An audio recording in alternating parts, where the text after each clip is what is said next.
Hi hello ఇప్పుడు మీరు వీడియోలో చూస్తున్నారు కదా, ఈ టెంపుల్ పేరు వచ్చేసి సంగమేశ్వరం టెంపుల్ అండి. ఇది వచ్చేసి ఉమ్మడి కర్నూలు జిల్లాలో కొలువై ఉన్నది. ప్లేస్కి సంగమేశ్వరం అనే పేరు ఎలా వచ్చిందంటే, సప్తనదులు కలిసి ఒక చోట కలవడం, ఆ కలిసే చోట ఈశ్వరుడికి కొలువై ఉన్నాడు కాబట్టి సంగమేశ్వరం అని చెప్పేసి పేరు వచ్చిందండి. ఈ టెంపుల్ అంటే చాలా బాగుంటుంది. దాదాపు 8 నెలలు నీటి గర్భంలో ఉంటుంది. కేవలం 4 నెలలు మాత్రమే ఈ గుడి మనకు సందర్శించుకోవడానికి అవకాశం ఉంటుంది. భక్తులైనా విజిట్ చేయొచ్చు.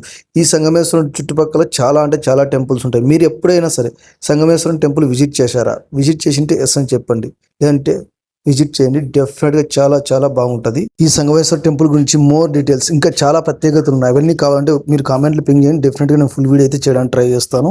ఆల్సో ఈ సంగమేశ్వరం చుట్టుపక్కల చాలా మనకు టూరిజం ప్లేసెస్ ఉన్నాయి, అవి కూడా చూడొచ్చు. ఇంకా ఏంటంటే ఉమ్మడి కర్నూలు జిల్లాలో చాలా ప్రసిద్ధి కలిగిన క్షేత్రాలు ఉన్నాయి. వాటి గురించి కూడా వీడియో చేస్తాను. మీరు లైక్ అండ్ సబ్స్క్రైబ్ చేయండి. Thank you.